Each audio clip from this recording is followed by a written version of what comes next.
Welcome to the Draft Professor, everybody. Tonight is Bills draft night with my favorite Bills fans, Owen and Randall.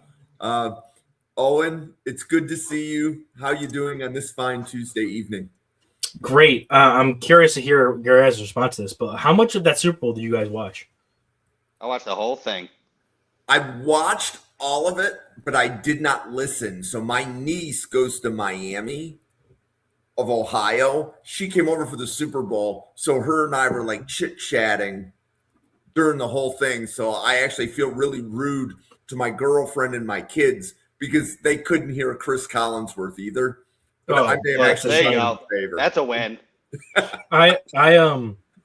I didn't watch a single snap in the entire game. I was in the Good ultimate for you. lose position. Like back in 2019, my buddy's a diehard Seahawks fan, and I said, I bet you you guys have Russell Wilson, he's getting old. I bet you the Bills win their first Super Bowl for the Seahawks win the next one. We'll both put $100 on it.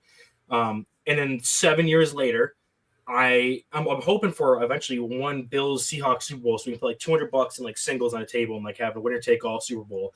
No, it happens to be Seahawks, so I either lose $100 or New England Patriots win again. So I was like, I'm losing regardless. I'm not watching this game. So we turned on my wife is Puerto Rican, so we turned on the halftime show to watch it. But other than that, I was meal prepping for the week, cooking, just listening to a podcast. I was not into the game at all. I mean, it was a pretty boring game, other than the active hate watch that I was able to watch. So that was fun. But yeah, second quarterback. The game was not as close as the score indicates. What was it, like 29-13? Yeah, I saw that's something a like- blowout to me in Super Bowl terms, even 15 points, and it did, and it was not what the score portrayed. I saw like Drake May set a record for most passing yards in one quarter, and it was like the fourth quarter, and he ended up with like 285 and threw for 235 in the fourth. It's like, all right, cool. Yep. See, and I didn't even hear that stat, but of course, if they said it on the broadcast, I wouldn't have heard it because I was talking to Paige the entire time, and yeah, like she's living her best life. So she grew up in Buffalo, and she went away to college, and we were even talking just about her going away to college, and like all of her friends are going to college in Buffalo. She has a twin sister that's going to college in Buffalo, but she wanted to get away. And she has close to a free ride at Miami of Ohio. Nice. That's awesome. But we're here to talk about the Bills safety room and then the draft prospects we like for Buffalo at safety. So if you're a Bills fan and you are watching this, this is a stacked safety class. And, you can watch whichever Bills content creators. Chris Trapasso was on WGR today. He was shouting out the safety class. I think the safety class is the deepest class in the draft. It's the deepest position. You're just from like, let's say a concentration standpoint, like in the first 4 rounds, you're going to be able to get a starter. I think. I agree. So the Bills safety room, it's pretty easy to cover. There's 3 players under contract: Cole Bishop, Taylor Rapp, Jordan Hancock. Right? And most teams are going to keep 4 or 5 safeties. So, Owen, would you be of the opinion that you would want that 4th or 5th safety to be a veteran, or are you comfortable with it being a draft pick? Are we considering Hancock as a safety, or are we going to project him more to the slot? Maybe. I see him as a slot. So that's how I also see him. Like my eval of him from I was a big Hancock guy coming out of last draft. Me and too. I felt like he played a little bit of outside corner, he played some safety, and when he was playing at safety, it was a lot of trouble with the deep zones, and at corner he was struggling with, some of the outside solo man coverage type stuff. I felt like his best position was as a towards the line of scrimmage, run defender, and be able to jump some lower routes and playing those lower zones or playing in man coverage close to the line of scrimmage. So I feel like his best position is probably going to be at slot, and we're going to get into Teron Johnson eventually. But like, if you considering him as a slot, I'm good with investment both at draft pick and veteran. So if I had to pick one or the other, I'd probably go with veteran. But for right now, I think they have to go 2. And I was using Our Lads, like I'm looking at Our Lads. Yeah. They have him as a safety. But to your point, he struggled in the Jacksonville playoff game at safety. Yeah.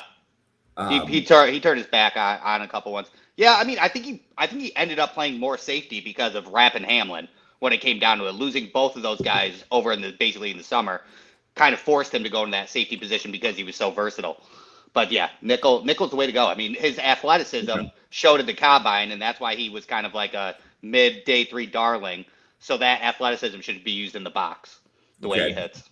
So I'll pivot the question then. So that means we have 2 safeties under contract. That would be Bishop and Rapp. Do we put 2 safeties on the roster that are veterans, or do you guys think that we're drafting a safety and there's almost no doubt in your mind that at least one of the safety roster spots is going to be a draft pick?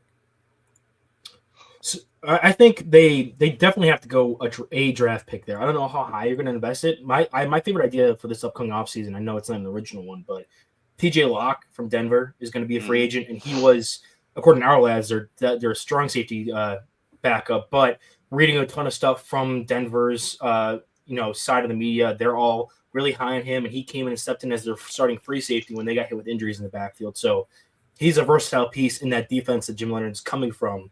So he's a guy that I think you could bring in, knows the defense, knows the guy coming in the run defense, can help Cole Bishop along, which we saw Cole Bishop struggle when he didn't have a guy that was kind of more up to speed with how he should be playing when he got Jordan Poyer in there, who knew that defense inside and out. That's when we saw Bishop starting to play a bit more free and understand his role more. So I think bringing a guy like Locke in is perfect, but he's 28, 29 years old, hasn't been a starter at all in his career. Right. He's been consistently like a reserve rotational piece. So bring him in to be the stopgap at free safety, and then to help Cole Bishop learn the ropes and play to his best ability, while you also have a guy that comes in as a draft pick and learns the ropes and is eventually the successor there for Locke. I think a good 2-3 year contract for Locke and a rookie investment would be where I would go with it. Now, are we sure that we're keeping Rapp too? I don't think we're sure. I don't think we're sure. He's under contract, but we're not sure. Yeah. If you have it, Jim, I think his cut candidate is still, I think, saves between $3 and $4 million on Rapp. And I just did the off-season run through using that new the revamped thing. I can't remember who posted the off-season GM. Yeah. So I just did my first one at that, and I cut Rapp for a savings of $3.3 million, and then I signed Locke, I think, for the same amount of money that you save for cutting Rapp. So it could be like a wash. Get a guy out of here that doesn't really fit the scheme, that was already not a great athlete, is slowing down, but then you bring in a guy that, like I said, already knows it and is primed to try to capitalize on that and get a starting job with someone he's more familiar with. For sure. And then we're sitting at 2, right, Jim? So we still would probably need 2 more. Are we entertaining Sam Franklin Jr. as a 4th because he's good on special teams, and then a draft pick, or you want somebody to get in another veteran in like Alohi Gilman or somebody like that that's pretty established to let the rookie step in 2027 or something? What do you think about that? Well, and I think the opposite of what you said would probably give us the answer. Do you think Buffalo would ride into the season with 2 rookies as backup safeties? I personally think that Sam Franklin is not a bad name to bring back because he is such a special teams ace. Yeah. Where if you're going to be one of the grading criteria I have for scouting safeties is they're one of the only positions. I think they are the only position I have that has a grade for special teams, because if you're going to be a safety 4 or safety 5, you must play special teams. Okay. So for a guy to be that deep in the rotation while still being a veteran, like, you're hoping to God Sam Franklin doesn't see the field, but he can still bring value to you by being on all the special teams. So I think he's a guy that, if you have Bishop, a rookie, a veteran coming to start, Franklin, and then maybe another rookie, or you bring back Cam Lewis, like another player that's like more special teams oriented, but you're trusting a bit more to start at safety than that Sam Franklin, that should be like your 5. Agreed. Okay. I'm actually having a hard time finding our feed on Twitter. So am I. I tried to retweet it. It says it's broadcasting. Couldn't retweet it. So, oh well. But so the way I look at it is, I don't think there's any way you go into the season with 2 rookies. Like, if you're only keeping 4 safeties, you're not going to have 2 of them be rookies. There's just no way. So my thought is we would be drafting 1, and then the one that we would draft, I would say it's important they complement Cole Bishop, meaning Correct. that like an AJ Halsey would be the opposite of complimenting Cole Bishop, right, Owen? Yeah, I agree. So Halsey's a player. I really like him. He's one of my favorite safeties in the class, but it's not from of the fact that he is a player that could complement. We saw they tried it with Rapp. Rapp and Bishop are both strong safety types. Bishop needs somebody that's going to be more rangy, coverage reliant, especially when you're running into this kind of defense where you're requiring somebody to be a single high safety. We saw Bishop try to run the single high last year when they did rotate down into that when they cover 3 or cover 1. And he just struggles with being that guy that keeps the top on the defense, isn't trying to be too aggressive, coming down, taking away deep crossers and letting anything behind him. He excels a lot more when he's rotating down, buzzing down, jumping underneath routes to get picks, or flying upfield to make plays in the screen game, short routes or against the run. So you need someone who maybe you can sacrifice more of that run defending element because he is, or Bishop is that good at that element of it. And you can have someone who's more reliable in the back end to be safety valve. You know, that's why you're willing to sacrifice some of that tackling, that they're not, their job is just to be the last man back there, shoestring tackle, just don't need to be picture perfect kind of guy. I definitely agree. I do think AJ Halsey is talented enough to where Jim Leonard can kind of maybe figure it out with him in the free safety, especially playing single high and having 2 good corners on the outside. You can use him as like a robber in the middle as well because he does so well at that. That's how he gets most of his interceptions. So it would be a versatile piece that you could use, and I think he could work some free safety in the center field because I don't think he's incredible right at the line of scrimmage, but I do believe that he's great in the middle of the field in the second and third level, but you would have to teach him boundaries and sidelines and a little bit more on there. But I do agree he's in the back, but if they were to use him, I think Jim Leonard could make him work. Yeah, but do you think his range is good enough? Because for me, I don't think his range is good enough. His sideline, his sideline isn't great. Yeah, you're right. He moves upfield to take away. The production is there, and that's where he gets his interceptions. But I do agree that he's not the best fit for it. But I do think he's talented enough at 6 foot, 220 pounds to work together and try and figure it out if they were to draft. Like, I wouldn't prefer it, but it wouldn't be the end of the world if we ended up taking AJ Halsey in like the second round and that was our safety pick.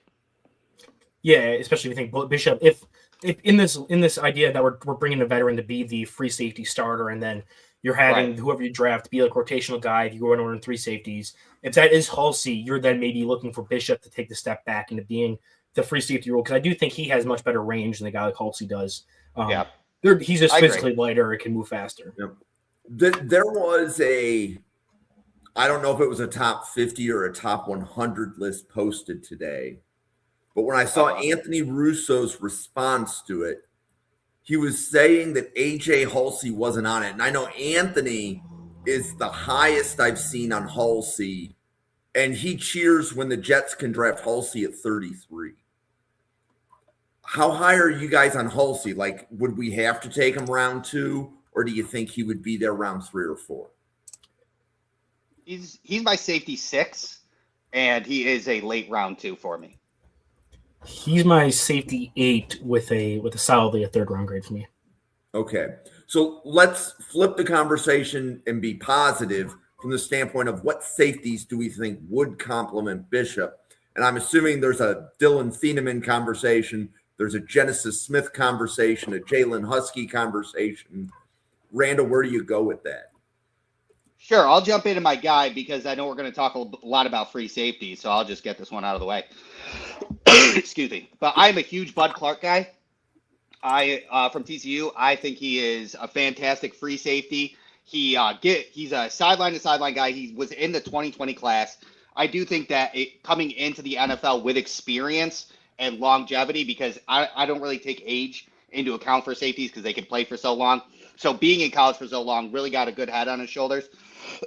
And I do believe that he would be a great free safety to Cole Bishop. He's a good tackler and he's very reliable, but he's also just a ball hawk when it comes down to free safety. He goes for it at all times. He had in 2025 4 interceptions, 6 PBUs. For his career, he's got 15 interceptions and 20 PBUs. He had a 2 interception this game year against Iowa State.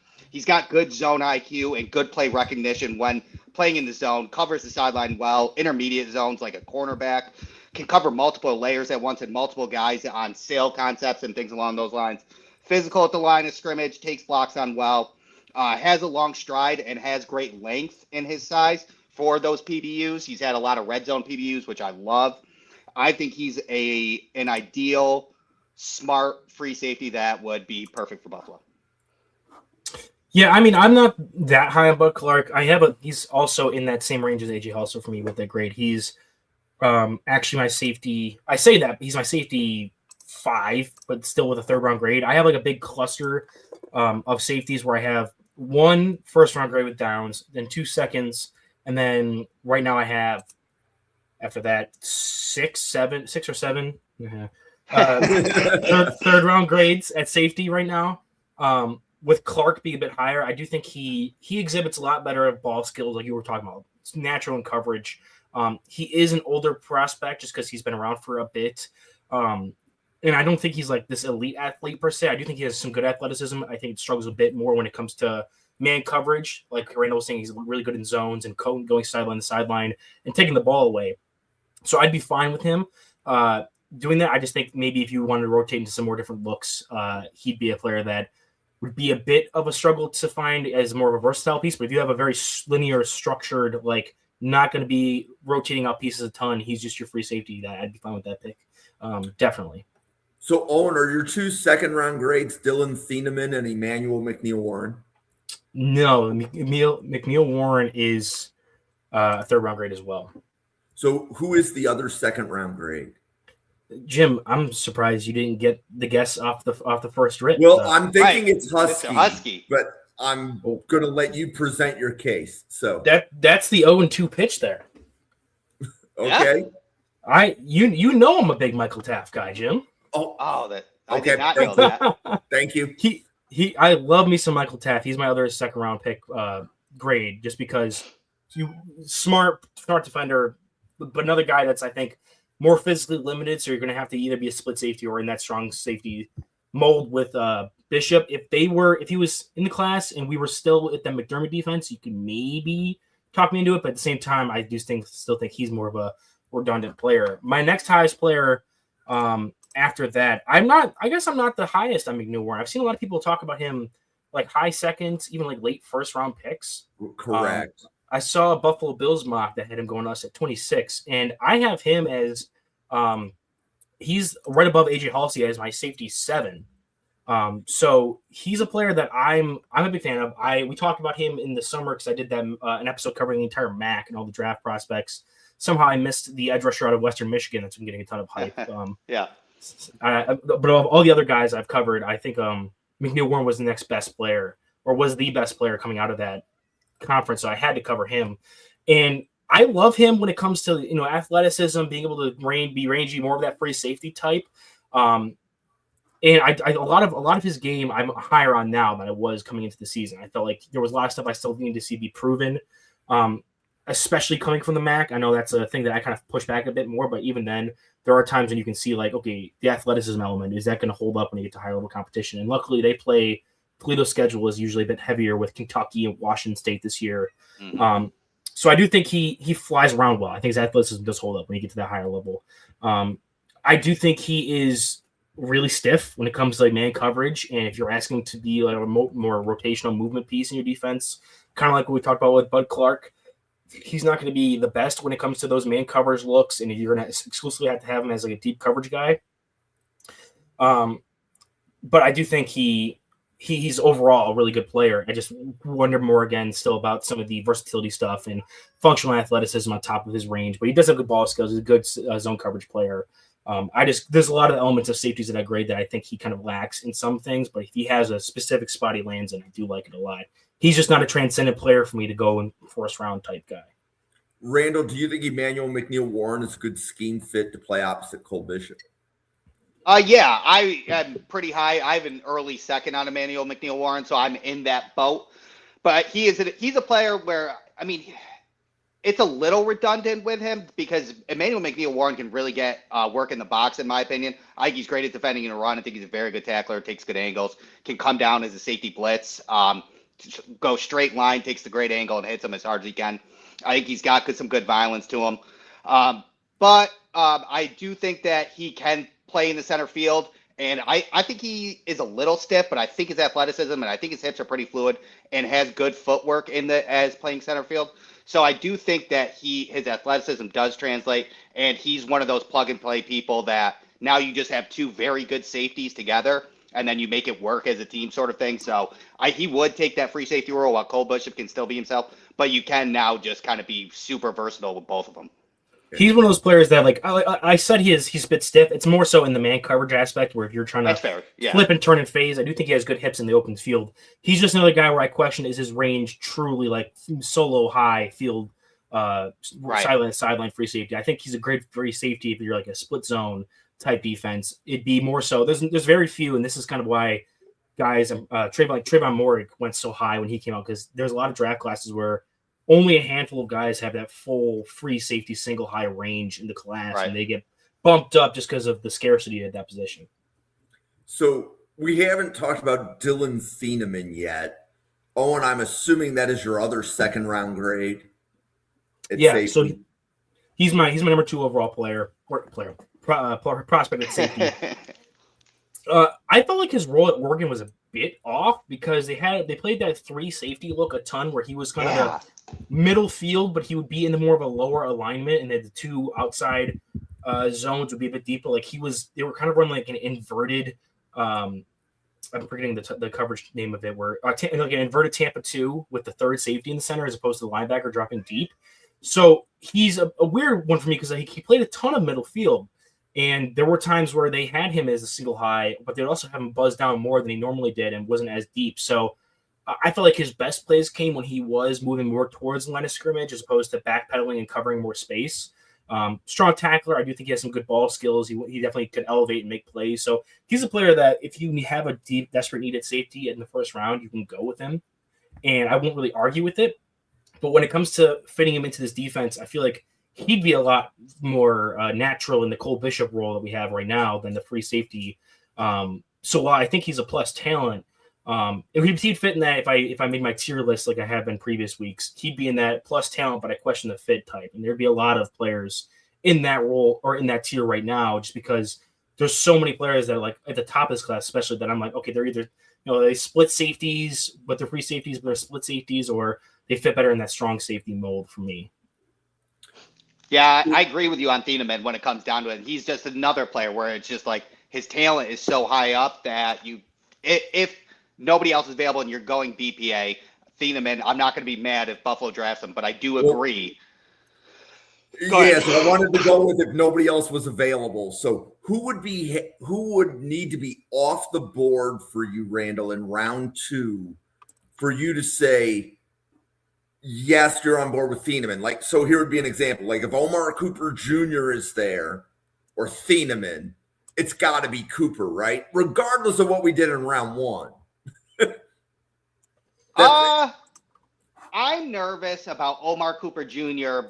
being mainly a slot guy and then having Kincaid and Shakir already. I love Omar Cooper Jr. He is a fantastic player, great athleticism, good route running, whole 9 yards. I'm nervous that he will be mainly a slot guy in the NFL. So as much as I would like to draft Omar Cooper Jr., I'd probably take Thieneman at that point based on a need at that point versus that. But I see him as a slot guy. Oh, and do you see Omar Cooper as a slot guy? He's the one player in like my absolute blind spot that I haven't checked out anything about, even though I keep hearing his name in like early round 2 mocks. So yeah, I still have to check him out. But I do think if you replace his name with other receivers, or even if just from what I've been hearing about him, even if you went receiver in the first round, obviously you'd go Thieneman or there. Right. But if he was there and you still had a hole at wide receiver that you needed to be plugged in this draft class, and you're getting to the second round, you still haven't really targeted yet, I feel like wide receiver is one of those positions that we need to target super early. For sure. We're either in either spot, whether it's going to be as your deep threat or your big body X, but you need to get one of those guys out of the first couple picks you take. Okay. Let me change the way I ask Chris that Brazzell. question. Who are your favorite round 2 players before you would consider Thieneman, Owen? That is, I do think where the Bills pick, there's a sweet spot because I do have a lot of guys I really like there. You're looking at the linebackers like Josiah Trotter is still there. I'm definitely taking him over Thieneman. For sure. I don't have him graded higher. I think for your needs and for how he would fit into this defense, he's a lot cleaner of a pick. Even like I'm looking at like the D tackles or the edges, like Kristen Miller was still there. Dominique Orange. Orange and Thieneman would be a question, depending on what you did in the free agency at your nose tackle spot. But I do think Orange would be a good pick for the type of nose tackle they want. So that'd be a toss-up for me. If there was still an Akeem Mesidor, Cassius Howell, even under like a Romello Height, I would be tossing it up between there just because there's a lot bigger of a need there on the roster than at that spot where Thieneman isn't really the cleanest fit.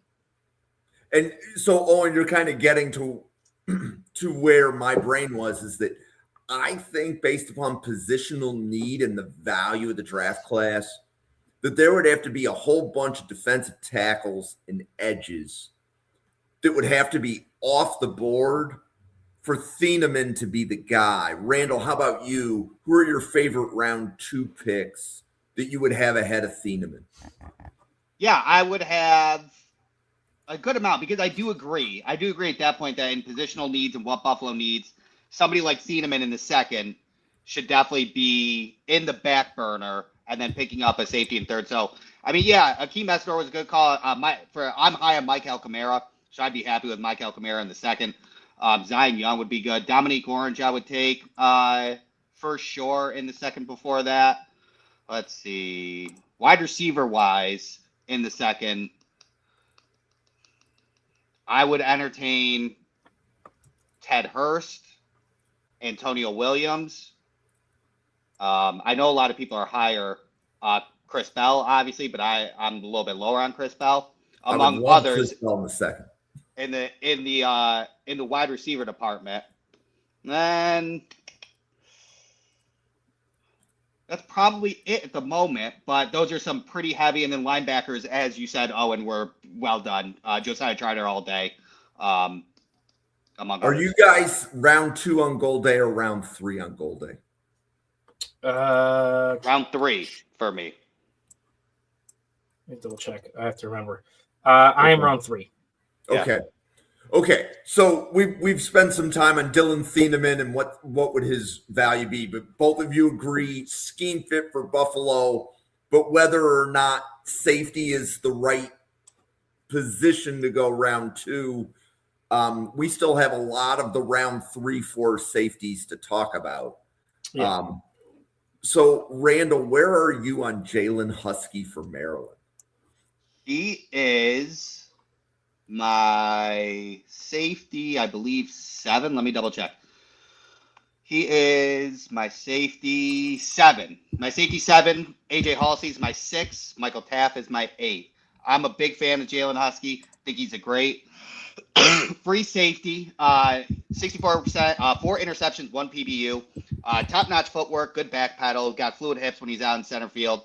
Really, really good in open space. Supplants himself in areas to bait the quarterback while watching his eyes and has the athleticism to close. High IQ and pre-snap play recognition. Solid communicator in center field. Calls out adjustments.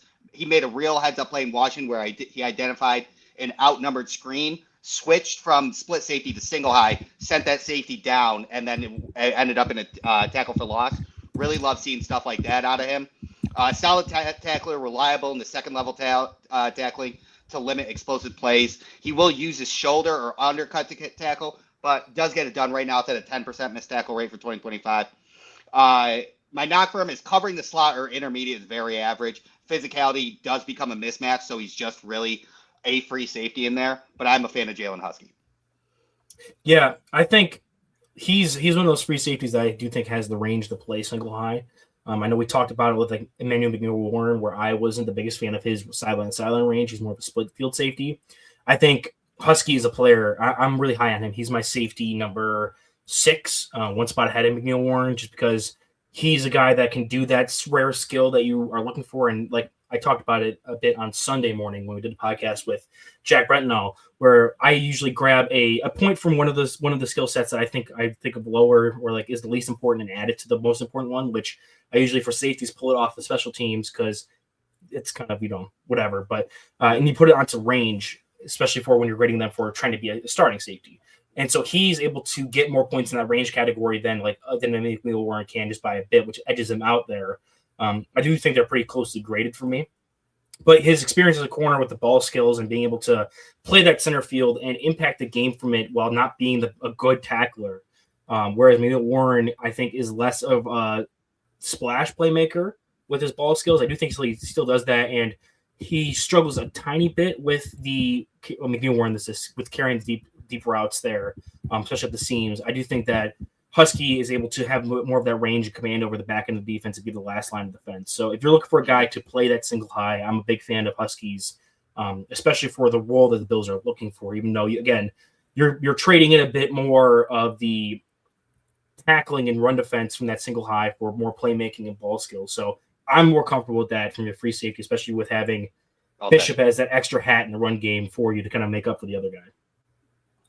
Okay. So, Owen, I'm trying to do some math in my head, and I don't have your safety board in front of me. So I know you have Caleb Downs, Dylan Thieneman, Michael Taft is 1, 2, and 3. Yep. And I know who your safety 5 and 6 are, but I don't know who your safety 4 is. Is it Kilgore or somebody else?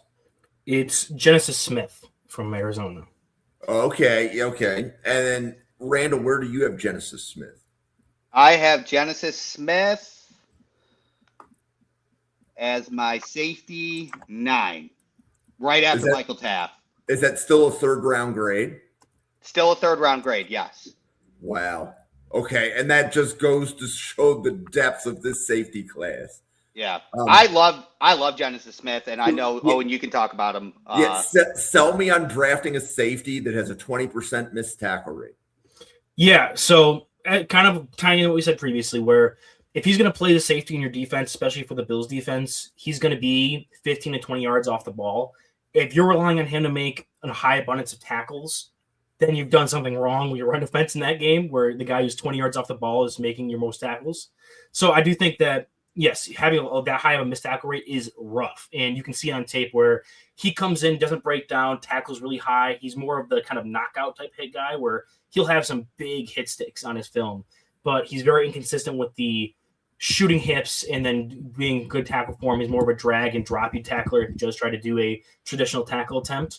That doesn't mean he's a bad run defender. When he is rotating down and firing into space and trying to track the ball, he's good at working inside out or taking his correct run lane to not lose leverage or lose contain from his spot, which you can't really say about some of these other safeties, especially when they're coming from deeper alignments.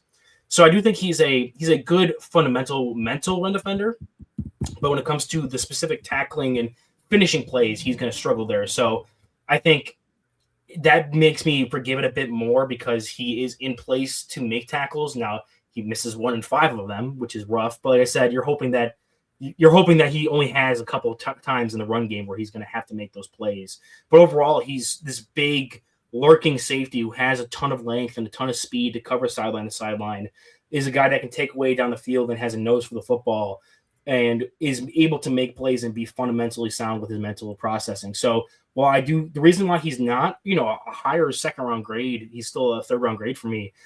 He should be up with that kind of Thieneman range if he could just get the tackling down and some of the finer detail points about the finishing plays off. That is where I think he loses a ton of his value there. Yeah, my issue with his tackling, because I think he is one of the best center fielders, like single high guys. His range in the backfield, I think, is the greatest in this class. But what I saw is a lot of missed tackles in like going from the second to the third level after they break through the box. And then if he is that last line of defense, he's hitting high and he's kind of missing on those. That's where I put him at safety 9 because regardless, I'm not. If we were to draft Genesis Smith, I'm not asking him to stop the run, but I am asking him to not let them score a touchdown, and there is concern in that area. Yeah, and I think that's a fair concern. He's also 6'2", 200 plus pounds. I think if you've got the right coach in there, and like Jim Leonard has experience being a DB's coach. We have a good assistant, a good DB's coach in now. I do think that if you're gonna try to find a guy to work with and is going to be better than he was in college, tackling, because there's a lot of technique and form in that, you could probably coach that up a bit more, and especially in a position where you're hoping that guy's going to be a starter for you, you're going to want to get that down pat if you're grabbing him third, fourth round. Yeah. Okay. McDermott wasn't great at that, so no, which is surprising. So I have questions on at least two other safeties, and then maybe we'll get further down the board. So the two players that I have questions on would be Jalen Kilgore and Zakee Wheatley. My opinion is that Kilgore would be eliminated as a complement to Cole Bishop. He's a good player, and we would be looking like if we're drafting Kilgore, that's to replace Taron Johnson, not to put opposite Bishop. But do I have that wrong, or do you guys see it differently? Or no, I think he's an absolute missile when it comes to defending the run. Like, he's flying upfield, he's making big plays, he's sticking guys, and that has a ton of value, especially with defenses that run more base nickel, because you want to have guys that are going to be a strong run defender, especially if they're going to be in that nickel or strong safety role, because you're losing weight and size by taking a third linebacker off the field. You want to have guys that can cover for that, and so he has his role and is going to do it well in the NFL. It's going to be more so his rawness and coverage. And if you're going to even if you wanted to move Bishop to free safety and then bring a guy in to be the complemental strong safety in that spot instead, Kilgore would fit that as a run defender, but I will be very cautious to trust him to be a starting safety right away next to Cole Bishop, just because he's so raw with his coverage and understanding different elements of it and being able to play off the rest of the defense like that. How about you, Randall, on Jalen Kilgore? Yeah, I've always graded him as a nickel slot, and I know a lot of people has as a safety, which most people have, but I've kept him at the nickel slot. And pretty much, I'm not going to echo a lot what Owen said, but I do agree. I mean, he's just a hard hitter. Yeah, I know. A hard hitter, comes in flying, sideline to sideline speed. He's really great in zone coverage and spatial awareness in the second level, which I love. He has some decent route recognition on it as well. But yeah, I don't think it would be smart to use Kilgore in as a safety with Cole Bishop. I think there would be a little too much confusion, in the Rap Bishop situation. Are Kilgore and Halsey in the same category as to the role they would play in the Bills' defense? Randall?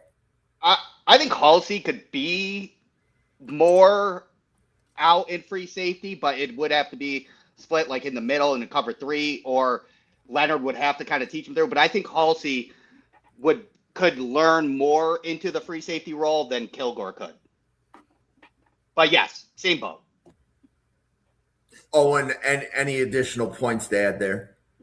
No, I think he hit that pretty well, and I think we've covered him. If you're gonna, even with moving stuff around, I do think he's a struggle to find a fit, regardless if you're still looking for a free safety or you've moved Bishop to fill one of the other holes. I think he's still kind of a struggle for what this defense is going to need. Okay, so coming out of the summer, I think most people on Draft Professor were telling me Zakee Wheatley was the safety that had the most range, until maybe some of these other players emerge. Randall, how high do you have Zakee Wheatley from Penn State graded? He is my safety 5. I am a fan of Zakee Wheatley. Sorry, 70% reception rate, but only had 10 targets. He's kind of a blanket. He had 1 interception, 1 PBU. He's highly instinctual. He's a strong and free safety in my head. Good footwork, really good closing speed coming from center field, coming down to attack anybody in pressures or in the run game. He has great physicality at the line of scrimmage, solid in play recognition, great hands as well. Had some highlight interceptions, one-handed in the middle of the field at one point.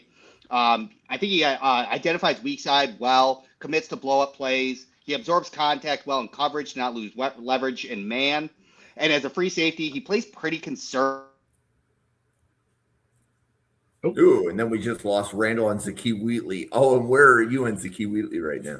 Yeah, I like him. I'm not nearly as high as Randall, him having him at safety 5. I do think he's a bit more raw for me when it comes to zone coverage. He's a very strong athlete. He's got a ton of length and a ton of speed. You see it a lot more in his man coverage, where he's able to stick with guys, have that physicality, bump and run with guys, and be constantly in their hip pocket because he is just a great athlete.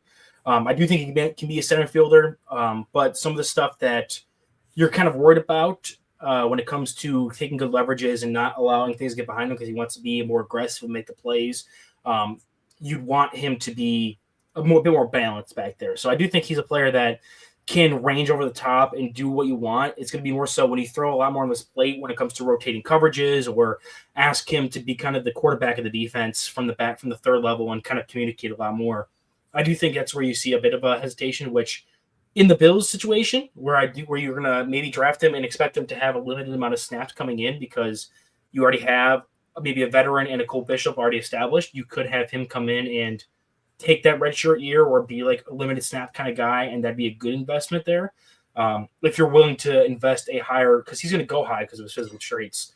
If you're willing to invest a third round pick in a guy that's going to see limited snaps despite being healthy, I do think that's where Wheatley could be a guy that you could invest in. But I don't think he's a guy you can draft, plug and play, and trust him to be that solid back end guy next to Bishop, who also kind of needs more of that stabilizing presence in the back end there to play more aggressive. Okay, so are there any other safeties that need to enter the conversation? Like we've covered the guy, every single safety that we've covered, I was very confident that they were pretty much going to fit Buffalo based upon every other safety podcast we've done, and we have done a lot. But like Owen, is there anybody else that you like that we're not giving enough airtime to?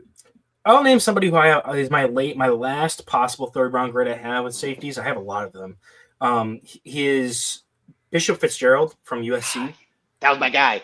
So he's a playmaker at free safety. I think he's more of a split safety type. I question the full single high range, but if you're able to rotate back and if you're running cover 3 and you're asking just to play between the two hashes and having the outside corners play a lot more cover 3 from the hash out to the boundary, so you're limiting the amount of space he has to really cover, he could be somebody that is an absolute ball hawk for you in the middle of the field. He's a guy that I trust a lot more when it comes to being that stabilizing presence in the center field. It could be a guy that comes in, starts right away. It's just for what drags him down for me is he's not the best. He's not the Zakee Wheatley. He's not going to be some of these other guys who are like the freak athletes out there at safety, which is what gets drafted a bit higher just because you want to have a guy who can, when you ask him to, cover the most space possible. He also is just a bit more struggling when it comes to like dealing with contact, being able to get blocked up by receivers, and his run defense fits and stuff like that when it comes to players that are going to be able to come in and help from that deep field safety. And like unlike a Jensen Smith who struggles with tackling, I think Fitzgerald is going to be a guy that struggles with fitting the run as well as making tackles, just because he's just not the strongest handed or most aggressive type players. And Randall, you were cheering for Bishop Fitzgerald, so you have a third round grade on him too? No, actually, I have a late 4th on him. But he was kind of my day 3 guy for me if Jim Leonard wanted to take a day 3 safety and mold him into who he wants to be sort of thing was Bishop Fitzgerald for me. I'm a big fan. I'm starting to just love everybody that comes from NC State. I feel like they just scout athletes constantly, and I love it so much. So big fan on that. And then if we were to entertain the idea of doing another hybrid safety nickel, Texas Tech's Cole Wisniewski would be somebody that I could be interested in at 6'4", 220 pounds. Just a big nickel. That was not Owen's favorite watch. I remember Owen saying, "Why did you ask me to watch him, Jim?" I have a late day 3. Well, he took Bishop Fitzgerald, so now I gotta pivot. So he needs a lot of work. So I'm talking round 6, round 7 sort of thing. But at 6'4", 220, I think he could operate as a big nickel and just come in as a versatile piece behind Jordan Hancock and then kind of work with him and see what he can do. But I think he's got some good athletic traits, and you can kind of just work him in late day 3. Yeah, so Owen's Cole Wisniewski is Randall's Chris Hilton. Yeah. Yeah, Wisniewski was a guy that I watched some of the film from North Dakota State, and I'm like, he's fun. But like I can even tell there, like he wasn't like he was out athleting some of the guys at that level, but like not to the extent where you're like, oh, that's clearly an FBS player playing against FCS competition. Like he was a good FCS athlete, whereas like when you saw him go to Texas Tech, it's like, okay, you can see he's lost. He's losing a step here. The 6'4", 220 is showing up when he's asked to be in deep alignments. If he's close to the line of scrimmage and is like a hybrid linebacker player, I could see it, but even then, I'm not the biggest fan of him as even that role. No, I get it. Okay. If you want to talk about a guy who can be a backup to Jordan Hancock, and or if we keep around, I'm blanking on the current Cam Lewis. Cam Lewis. And if we keep around one of our current guys, I can guarantee you that this guy might be. He's either going to be on the practice squad or is going to be the 53rd man on the roster. Solomon Brown. I'm going to shout out one of my UB guys. He's entering the draft this year, was recruited as a corner to Minnesota. He was a starting safety for UB this past season. He's been a starter for them for the past 2 years. And he is their kind of do-it-all player where he played safety, he would play slot or nickel corner. He played a ton of nickel corner after he transferred from Minnesota to Buffalo.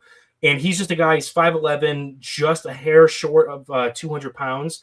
And it's just mean and nasty when it comes to defending the run. Like against the game against Minnesota, he was sticking his nose in there and making tackles against that running back that everyone loved that I can't remember his name of right now. Darius Taylor. Yeah, he was in there in the piles making tackles, not even not ankle biting or anything, like making true honest tackles, playing through tight ends. He's a guy that if you ask him to be a traditional deep safety, he'll get a bit lost. He's not the best athlete. He's just a keep your head above water type of athlete. So I think keeping him in the slot, allowing him to play close to the line of scrimmage and being like a body to be in the run defense, or being a core special teams player, he's a guy that could definitely be it. If you're looking for the next like UB player to Buffalo Bills pipeline, he's a player that I think even more so than because White Murdoch might get sniped. You might have him go to a different team just because other teams fall in love with him and want to draft him. I think Solomon Brown, I have him with like a super late day 3 grade. But like if you're expecting a player to come in as a UDFA to be either roster player for special teams and backup roles, or as like a elevated from the practice squad type guy, Solomon Brown is your dude. Okay. Owen, what safeties would you take ahead of Jayshon Barham? None. Jayshon Barham, number 1 overall. Yeah. No, I would take. Oh, that's tough. Because we've already. I am here. Where do you have Barham graded? So he's a third round. He's a third round grade for me. Same. But we've limited to the number of safeties we're going to take because we want a free safety. Like we want a guy that's rangy, and me and Randall have both advocated in this podcast drafting it or signing a veteran to come in and play free safety ahead of the guy. So for me, I think Barham, especially with Hoyt's injury and coming back from that, you want to probably maybe slow roll him a bit more into the defense. Barham might get some early looks. Yeah. So for the value of the amount of snaps you'll get from that draft pick, I would definitely take him ahead of most guys. I think because I'm so high in Genesis Smith, maybe him. But to be honest with you, if I was even in mock drafts, if I'm on the board in the 3rd round and Barham and Smith are there, I'm taking Barham over Smith. So I don't think anybody we mentioned today I'll probably take over Barham, especially if you went such a need. No. So even so Thieneman and Barham are there in round 3. Seriously, Owen. Oh, Jim. Yeah. That's a tough He's question. just trying to get you to not say Barham. No. But he'll start. He'll be like, "What if Sonny Styles is available in 3rd round?" No. So think of it this way, right? Did you guys think Xavier Watts was going in round 3 last year? No. Yeah. No. Good point. Right? Good point. Okay. So Thieneman does a Xavier Watts type fall, which is maybe 30 spots on the board, and you're looking at Thieneman, who you have graded higher. Yes. Barham, because I agree with you on the scheme fit for Barham, but I'm trying to figure out how do you think that you would take Thieneman because he's highly graded, or do you like Barham that much over Thieneman in round 3? It's an argument of because Thieneman I have almost a 1st round film grade on. He's high 2nd. Right. But his fit in the defense is questionable. And we were saying, we're expecting him to come in and maybe not be a starter from day 1. And he's playing a less valuable position. So it's do I weigh against such a difference in film grade from one player to the next? Does that outweigh positional value, Right. snaps recorded, all that stuff? Even like contract, you're looking even further on the road, like contracts for an edge compared to a safety. Like, what is the better pick there? And at what point in the draft do you stop going BPA and do you start going for more needs? Yeah, realistically, that it's better to answer because right now we're in such a big question mark because like low key edge is like it gives me panics like thinking about where we're going to go with edge, how it's going to work out, and how weak our edge room is right now, and Right. how important it is for us to win a Super Bowl to actually sack the quarterback, which we never do in the playoffs for Buffalo. So free agency, what happens in free agency will really tell that story, and that's Right. kind of like the kicker. I think talking to you right now on February 10th, before free agency has happened, Edge I is so would- important. yeah, I agree, but I also think that the safety class in free agency is a lot better for what you're looking for versus the edge class, because edges you're gonna have to throw a bag at somebody to come in and be like a definitive player. But That's the game I do plan. think I think without having the knowledge of what happens in free agency, I would say Thieneman right now over Barham. But if they sign PJ Locke, if they sign Ashton Davis, they sign some kind of like bridge free safety type player, it's Barham over Thieneman, which is insane for me to even hear myself say that. But yeah. Well, no, and I appreciate you entertaining the exercise. And I don't know like Owen, because you're podcasting twice a week. I think I know your board better than Randall's right now. Yeah. Right. So I get to talk with you 2 days a week. And Randall, I think I know what he likes on wide receivers, but that's about it. But like Randall, like if you're in round 3, whether we've drafted a wide receiver in rounds 1 and 2 or not, if you're looking at Ted Hurst in round 3 or a safety, so a double dip to get Ted Hurst or a safety, where If it's double dip, I'd probably go safety right now. Like I believe that Genesis Smith comfortably fits in the 3rd round, and I think that's like kind of a perfect draft pick for us is Genesis Smith in the 3rd. I think that's like an A+ grade if we can get there. So I would have to say safety if we're double dipping, but Ted Hurst is so good. So I would probably say safety. I'd probably Okay. say safety. If Ted Hurst was the double dip, if you went because like Yeah, that'd be awesome. if you went Elijah Surratt and Ted Hurst, I would forgive passing on Genesis Smith in the 3rd round. For sure. 'Cause Outside's you're looking- covered, outside's covered, inside's covered, domination. I know this isn't the wide receivers episode. I think we did that last week. But like you need a speed guy and you need an X, and that'd cover both those. And then like Yep. again, there are so many options to fit the need at free safety right now that Yeah, I agree actually. I think you have to go with that with the double dip. You'd have to go if with that Ted was, Hurst, if yeah. that was the guy. Other players, maybe not so much. But if that was the guy, Fair. then yes. Yeah, agreed. So I have a question on a couple of players that are probably slot defenders, and they're like on the simulator specifically, they're corners. But those players would include Keontae Scott, Treydon Stukes, possibly Chandler Rivers.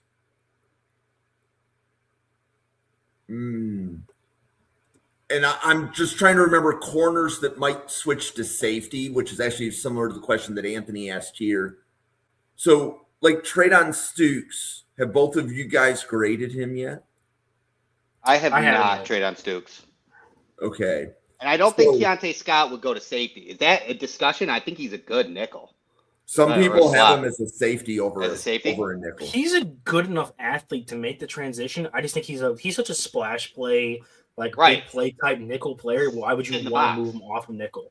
Bingo. He's Okay. more of a guy that can play so many different spots that like yes, could he play safety? Sure, but like I wouldn't want to put him there. So I know that we're going to be doing another corner show a little bit later. So Treydon Stukes, if I'm going to summarize, there is an injury history and it's significant. But when you look at the film, so I think the analogy was Keontae Scott had like 700 snaps just this year. Treydon Stukes has like 1,100 snaps in his entire college career. So he's missed games every year, but he's a boundary corner that can play slot, that could play safety. So he might be like the Jordan Hancock type of this year's draft. So that's probably a player worth discussing if he's there later day 3. I think some people are grading him top 100, but I'm like, if a player has that many injuries, he's not going top 100. Do we know the extent of his injuries, like what they were specifically?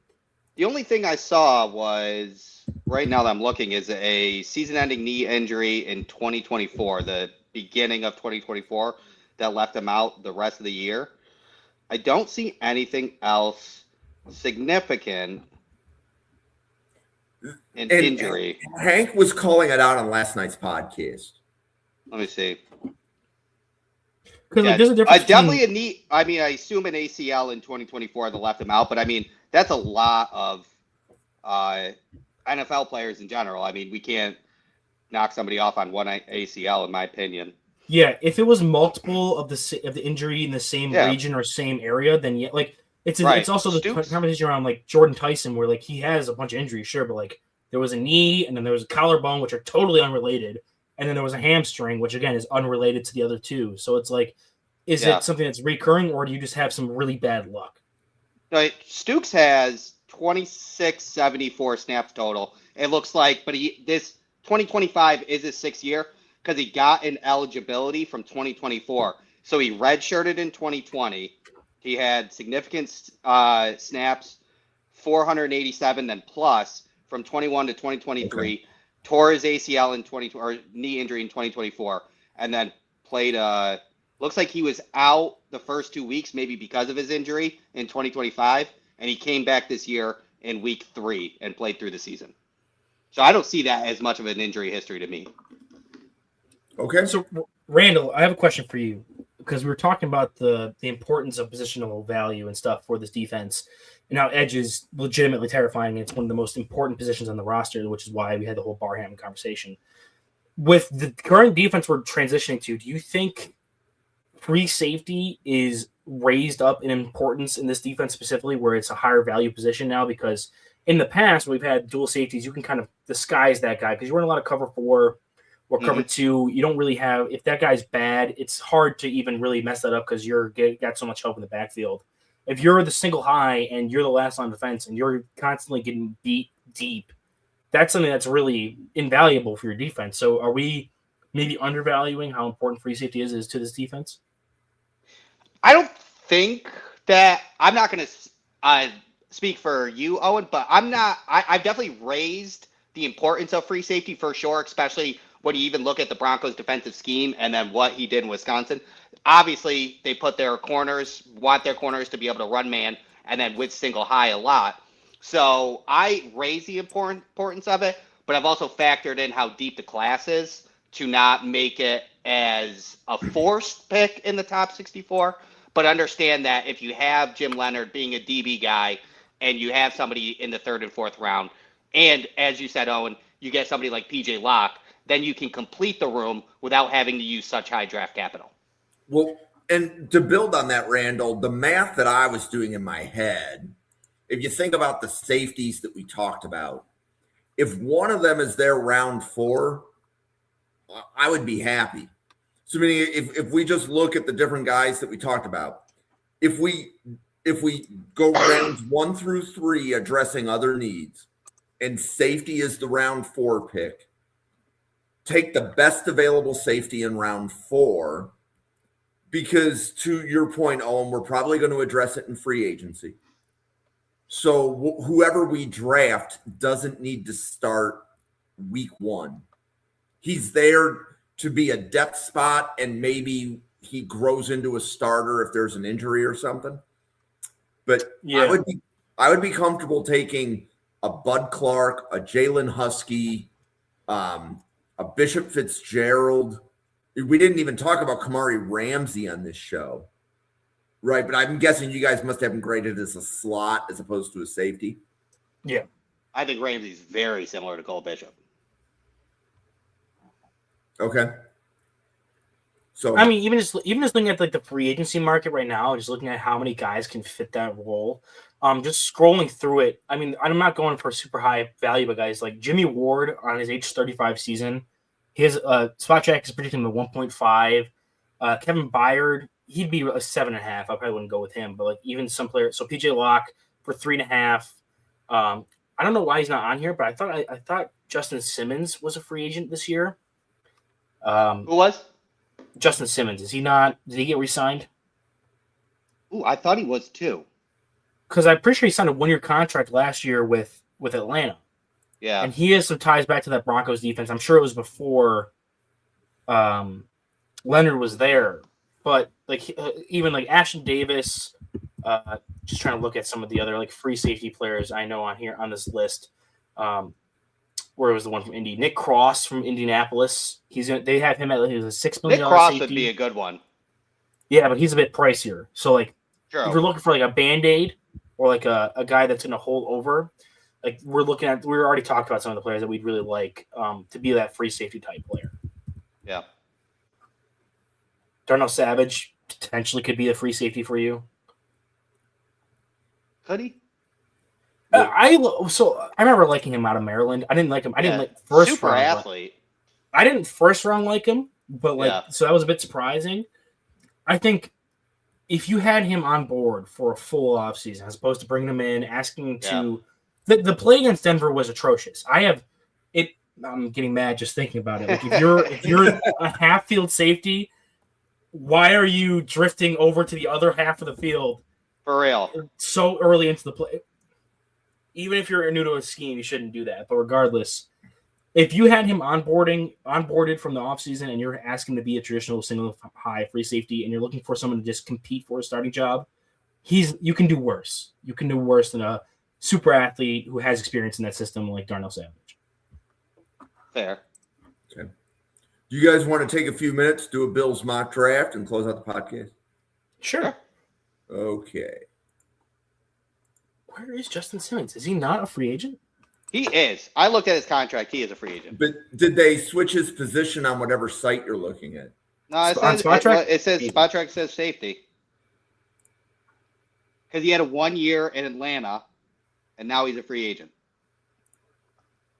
I don't know why Spotrac doesn't have him on. I'm trying to find like a projection for where he'll get his money. So the simulator is starting. Is it because he didn't play last year? Potentially. Probably why. Oh, Caleb Banks going one pick before us is disgusting. So let's see. So what's round one today? Oh, this is different. It's already different. This is pretty cool. So Mendoza, Bain, Maui Noah, Reese, Woods, Tate, Bailey, Tyson, Delane, Downs, Fano, Styles, Falk, Casey Concepcion at 14. That'd be a hell of a fit to try to figure out with him and Zay Flowers. Yeah, Right. Parker, McCoy, Lomu, Love, Sadiq, Lemon, Terrell, Ione, Proctor, Pregnon, Banks. In this scenario, if you don't trade, if Lemon is available at 20 and you don't trade up ahead of them to 19 to snipe him, that would be malpractice. Yeah, he's a BPA receiver at that point. You probably should. I agree. So I know this is an unpopular opinion with Randall. We went over this last time, but I'm always fine with Surratt at 26 here. I'm also So good with am I. Lee Hunter. Okay, yeah. So, okay, I didn't know. I know there's somebody who's anti He's my Surratt at 26. No, that was He's my somebody. wide That was receiver somebody 5. in the for the group mock. Somebody didn't like Owen taking Surratt. yeah. They didn't like. I don't know that the person who made the comment knew that Owen was a podcaster. They just thought somebody picked Surratt.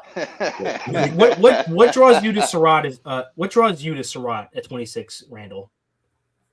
Well, first of all, a real outside X with a full route tree. I know his knock is a little bit the explosion missing, but he runs his routes with high IQ to separate. I think he is a good separator, even though he doesn't have explosion.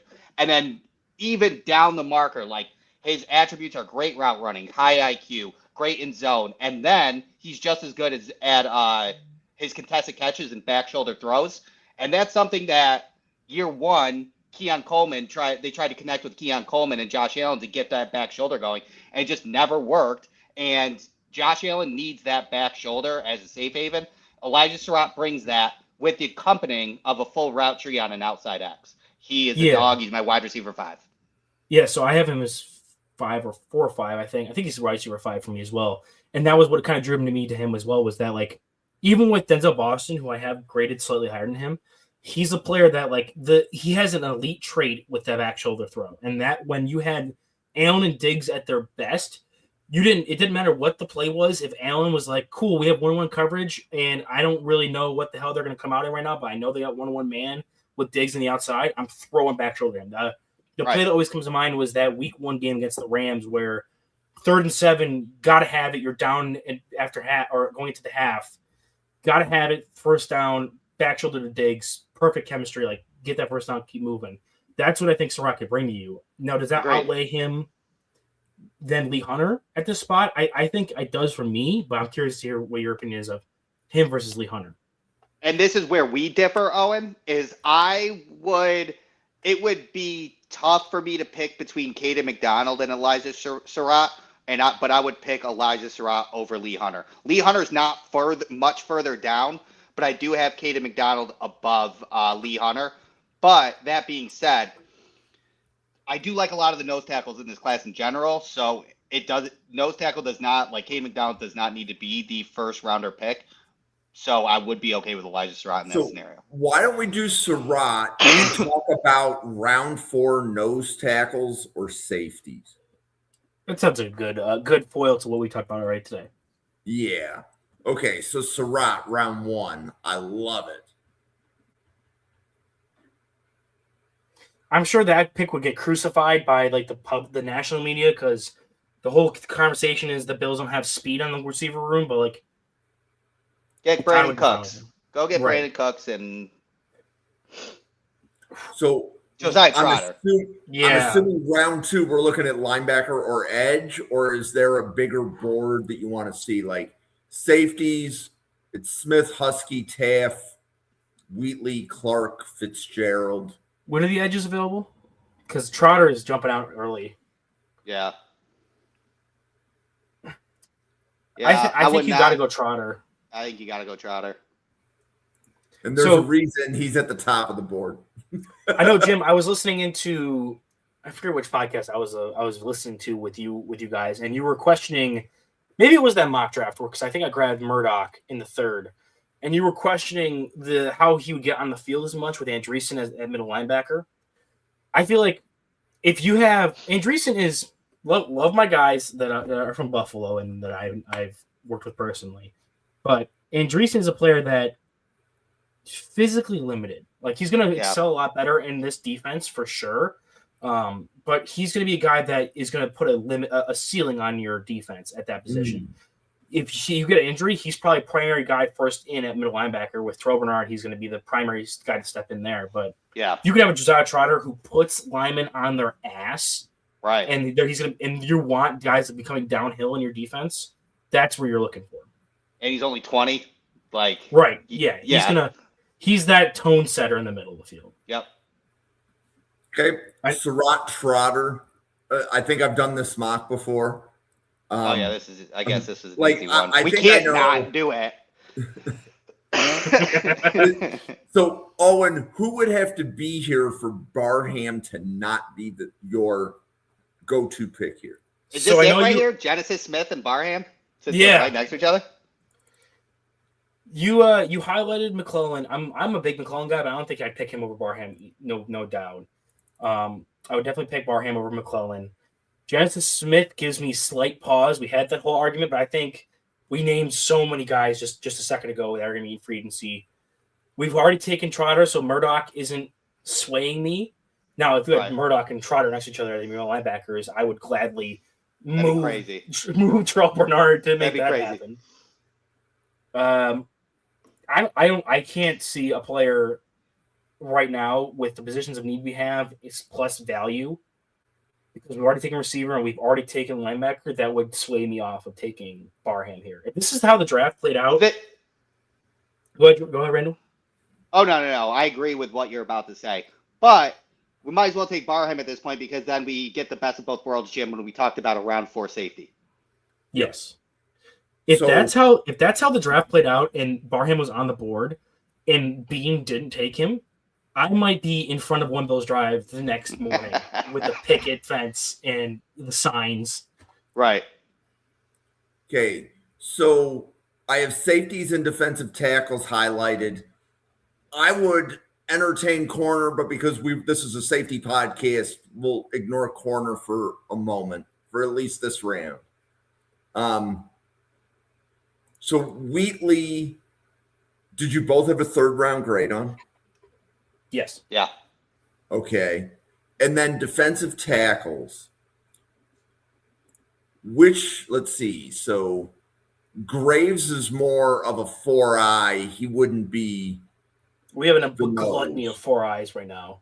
Right. Halton, again, would be a 4-eye. Could Benny play the nose? He goes 305, 310, right? He could play the nose or a 5-tech, to be honest with you. I think he's a strong. That's his thing, is just punching dudes in the mouth and playing run defense. I have him a lot lower grade wise than 4th, but I do think that if you're looking for a rotational piece to complement what you already have. Okay, Corleone's here. That would definitely be. I think Corleone fits the 4th round. I don't know what the information was on his boot that he had in the Senior Bowl, but I assume it was precautionary. So, I mean, I do like Dante Corleone at that pick. If we are going to take, Cameron Ball's still late or mid day 3. Okay, so the value there is 4 for you. Okay. Yeah, no. Yeah, still all these guys. Brandon Cleveland still mid to late 3rd for me. Mid to late day 3 or mid to late. What's your thoughts on Dante Corleone? I like him as a nose tackle. I think you're muted if you. No, I can hear you. Can you hear me? I heard him. Nope. No?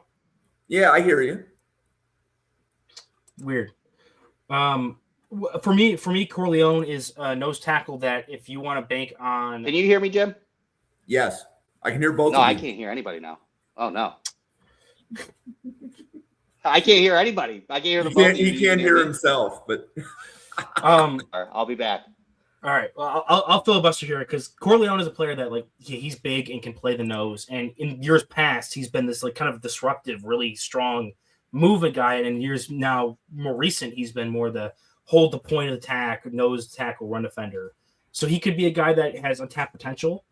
I think for me, the pick here is Zakee Wheatley, just because we talked about how he's that super freak athlete, free safety type player. I personally like him more if he has a year to redshirt or have limited snaps. And if we're going to sign a free agent to kind of be a competitor and then have the inside track to win the starting job, and you can then bring Wheatley along a little bit slower, I think that could be your optimal spot. So Wheatley in the 3rd round for what the Bills have going on, I'd be a bit more cautious. Wheatley in the 4th round, I'm a lot more okay with taking, or have a lot better appetite of taking a guy that's going to take less snaps throughout the season, or have to earn his way to be a starter in the 4th round than the 3rd round. So, Randall, to summarize, Owen was Wheatley over Corleone, but this is Owen. You said this is where you have Corleone graded, right? Yeah, I would say I do like a lot of the. I'm curious what we do in free agency for nose tackles because there's a lot of good ones out there. So I'm very curious in that how that lays out. But yeah, I'd probably take Wheatley over. I agree. Okay. So we go Wheatley. So I think Buffalo's going to need to add at least 2 corners either in the draft or as UDFA because realistically we have Hairston and we have Bernard Benford under contract, but we have actually no backups, right? Because White's a free agent. Ingram left when we tried to get Darius Slay. Dane Jackson was filling in the playoffs. So to me, there's a need at boundary. I'm just looking. I just pulled up the free agents real quick for corners and sorting it by like what they're projected to make. Like Adoree Jackson at 1.8 projection, I wouldn't be mad with that. Just looking at like the basic backups here, there you can always grab I can agree. guys. Free agency is a good idea. Oh yeah, and I think we're going to bring in free agents, but you should draft a corner every year. Hey guys, we can bring Kyer Elam back. He did not prove himself, unfortunately. No. Where are you in DeMonte Capehart? Are you out, or do you have a grade on him that's worth discussing? No, I have a mid to late third on him. I don't have an exact spot for him right now. Third it's round or day 3? Day 3. Okay. Mid to late day 3. Yeah. I'm sorry. Got it.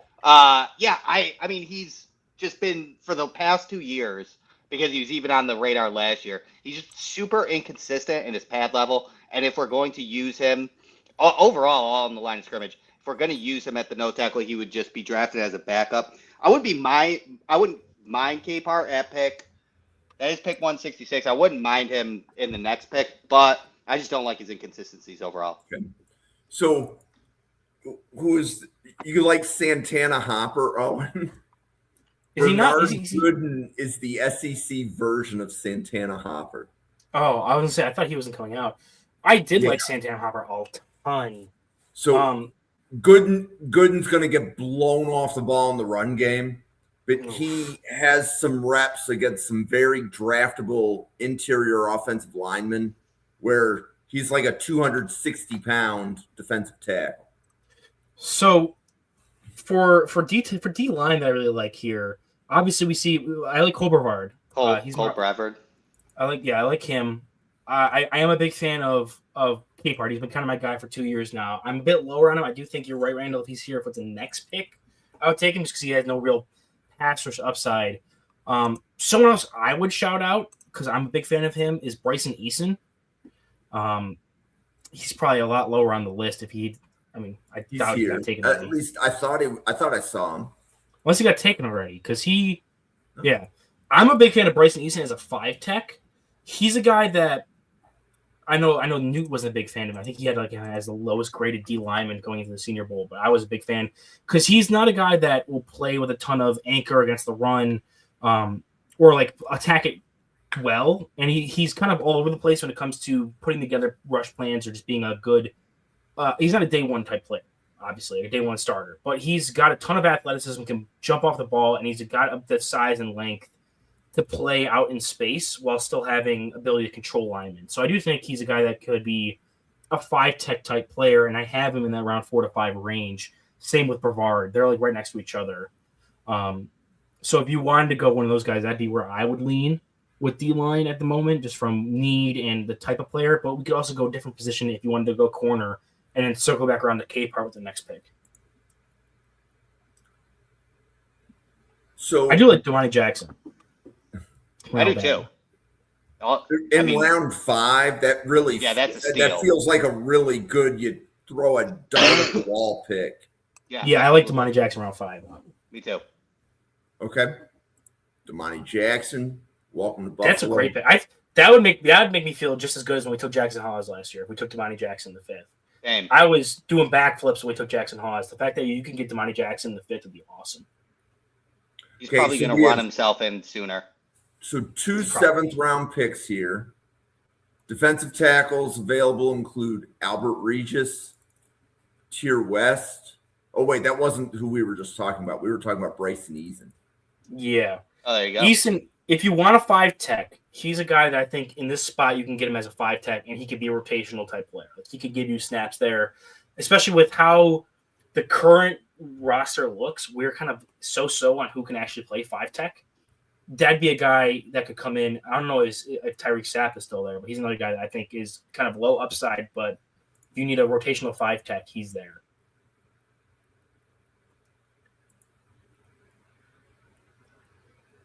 I'm a big fan of Sapp, so if he's gone by then, I wouldn't be surprised.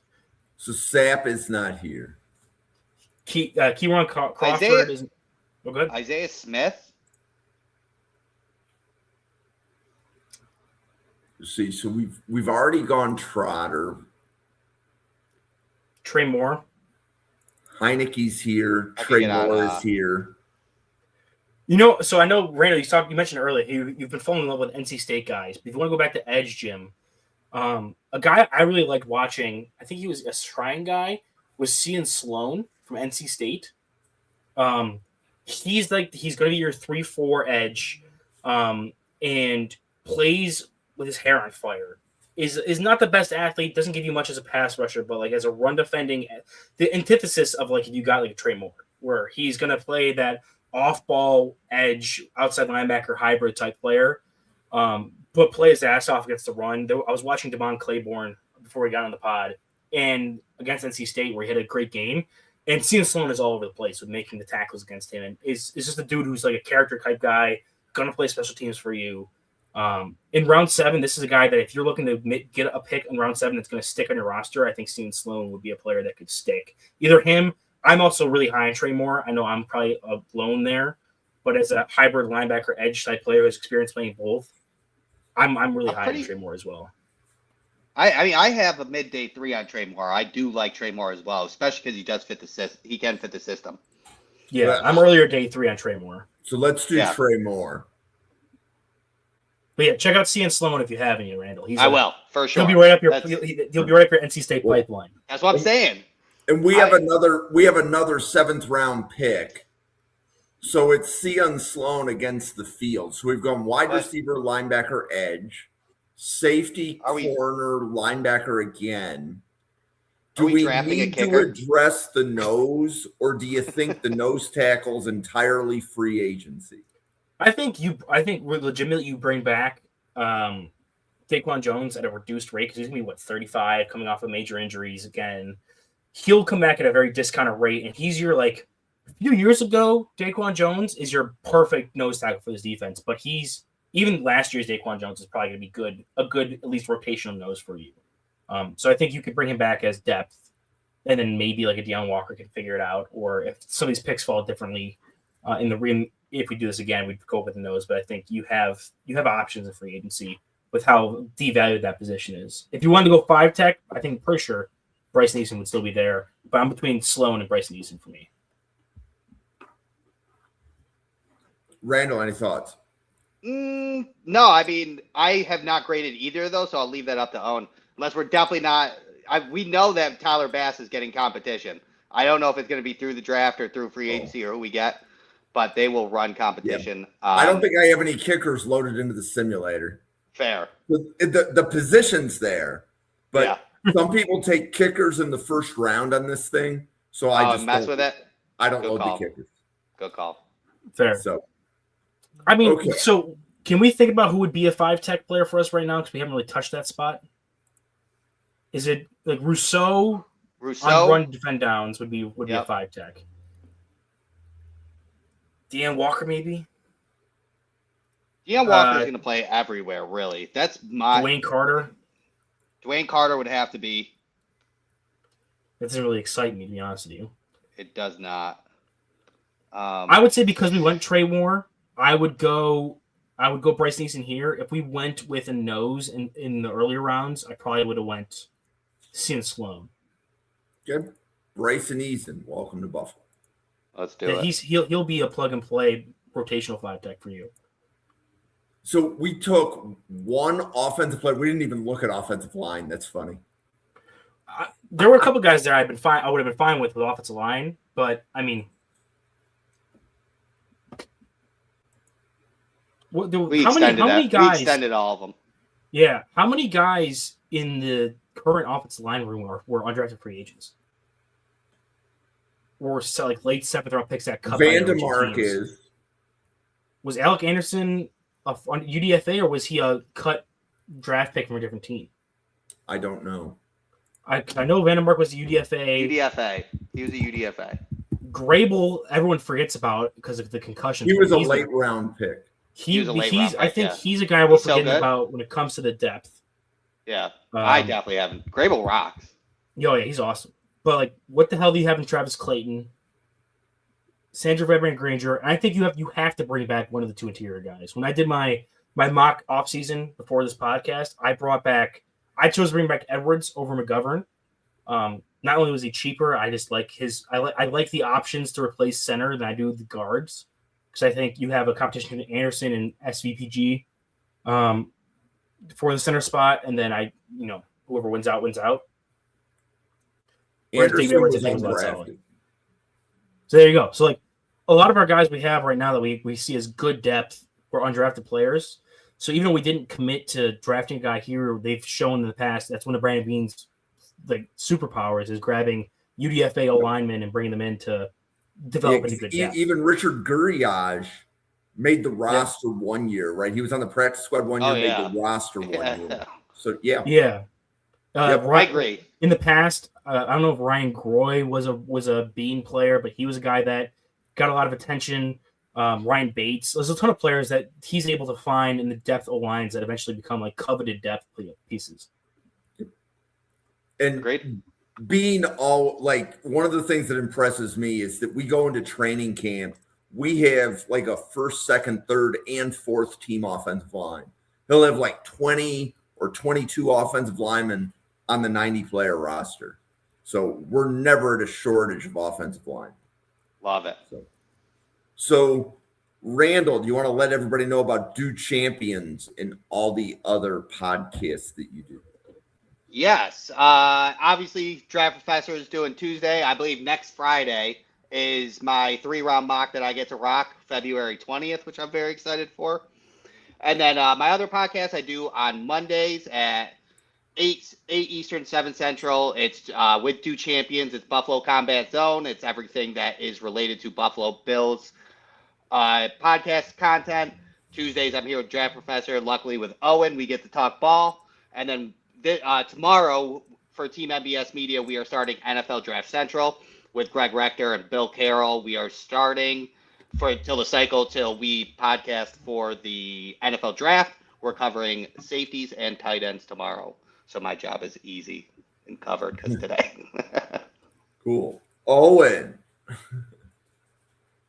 Yep. So I'm here, like Randall mentioned, on Tuesdays for the Draft Professor, but I'm also here on Wednesday nights. You can catch me tomorrow night talking running backs at 9 p.m. Eastern Standard Time with Newt Weston, who I'm also collaborating with to publish the Cheesehead TV guide for the draft. I'm covering and writing up the section on all the interior offensive linemen, which we just spent me and Jerry on this Tuesday night podcast the past couple months covering in depth. So I have about 30 guys graded there. Still have a couple more to watch just to make sure I have all my bases covered, but I'll have it really in depth right up on that for them. I'm also posting stuff over at the Weekly Huddle on YouTube and on Twitter. On YouTube, you can find me doing streams. I think I'm going to be transitioning more to Kick and Twitter because I got a naughty slap on the wrist with copyright. But I do live watch-alongs for prospects. We watched Mike Washington Jr. and Jonah Coleman a couple days ago on live. So I'll be live on Twitter and Kick watching those specifically. And then you can find all the VODs for those on my Patreon at Weekly Huddle. And I want to first thank both of you for doing this Buffalo Bills show. Didn't know how it was going to go when we launched it, but I'm having a lot of fun being able to focus on Bills stuff at least once during the week with all of the other podcasts that I do. So I don't always have the time to watch everybody else's podcast. So I'm like, okay, let's do one here. Yeah. So I appreciate this. With you guys helping out. So if you're watching, give Owen and Randall a follow. We can't put this content out without them. As Randall mentioned, every Friday, Draft Professor has a 32-person mock draft. What we want to do is have fans of all 32 teams mock draft against each other. We want to interact with our followers. We want you to draft for your team. So Anthony was in the chat today. He was drafting for Miami in the last one. And Anthony, it's great to see you stop by. So if you want to sign up and draft for your team, go to the Draft Professor Twitter page right here at NFL Draft Fanatic. No, I am Fanatic. The pinned post is the mock draft sign up. So go ahead and drop a reply there if you want to draft for your team. With that being said, for Randall, Owen, myself, and the 80 people at the Draft Professor, thank you so much for watching. Enjoy your night, and we will see you on a podcast again in about 30 minutes where we do some Houston Texans mock drafts. See you soon. Man.